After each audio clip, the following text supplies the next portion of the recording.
Dan. So we're going to be using our IME 450 fixture and going to be using the Brown and Sharp to probe specific features. I'll go over those features over here on this. It's fixtured with silly putty so that it doesn't move. Yes, and so moving over to the screen and the drawing we have, we're going to be measuring both slots, this width, this length, and then the width of this slot right here. We're also going to be measuring the flatness of datum A and the straightness of this indicator band. So again, this one, or we'll go over here. This one right here, this flat surface is datum A. This is going to be datum B, this not the indicating band, the lower one. And then this is datum C right here. So if I go over here to the Brown and Sharp, I'm going to start it up. Let's execute. Okay, and then I've got to take 4 hits off of the top of this plate.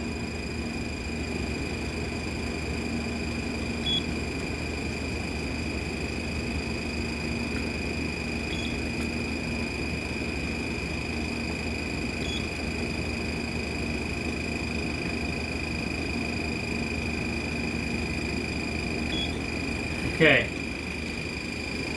Oh, whoops. I forgot to press. Okay, we got to do that again. My bad.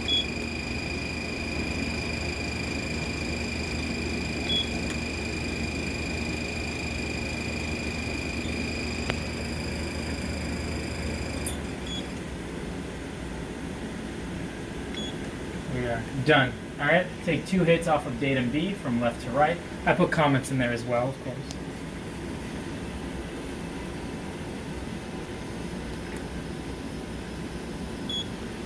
That was a bad hit. Delete that.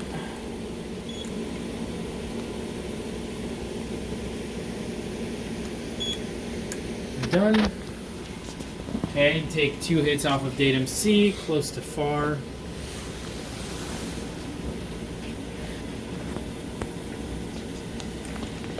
Oh. There we are. Let me delete that. I don't know what's going on with me.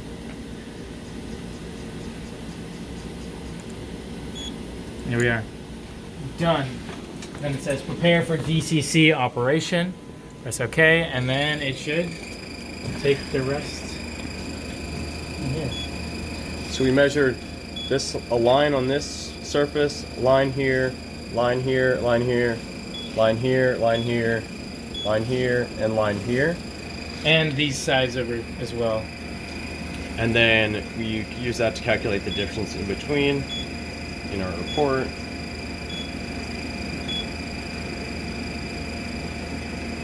As well as we took hits on the indicating band and the top for flatness and straightness.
Now it's measuring flatness. We only measured it in the operation sections because that's really where flatness matters. We only did one of them instead of both of the operations. But it doesn't matter if any of the rest of the plate isn't flat, unless, or it only really matters if where the ops sit is flat. So.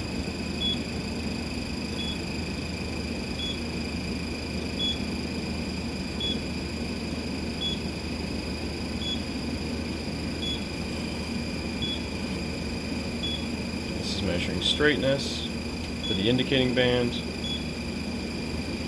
All right, and then we have our. Let me cancel out of this. Oh no! Hold on.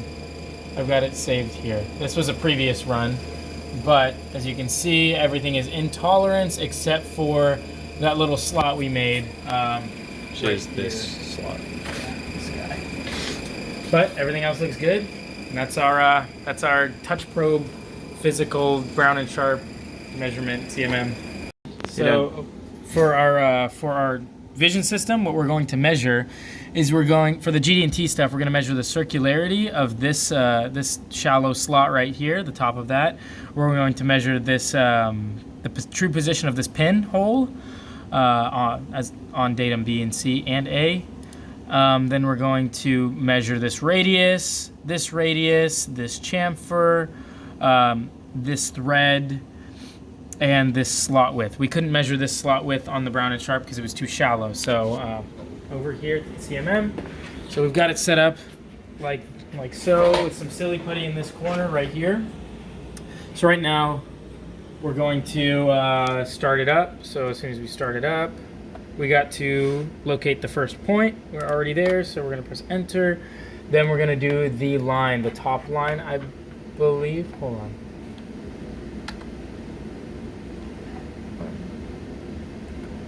Second,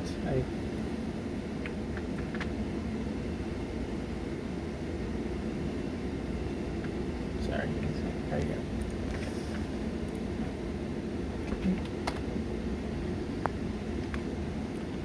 Then we go down.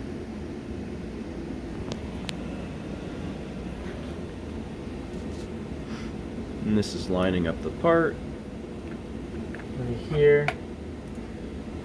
That line, and then we're gonna go press enter, get another line on this side.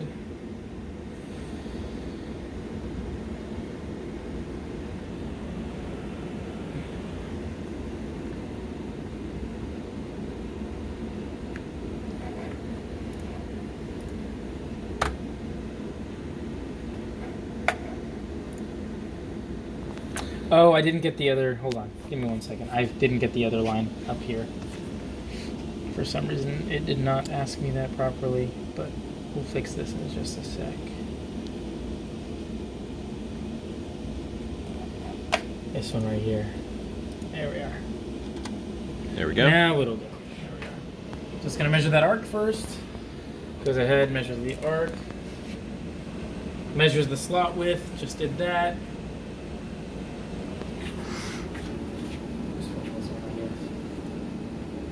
There's the thread.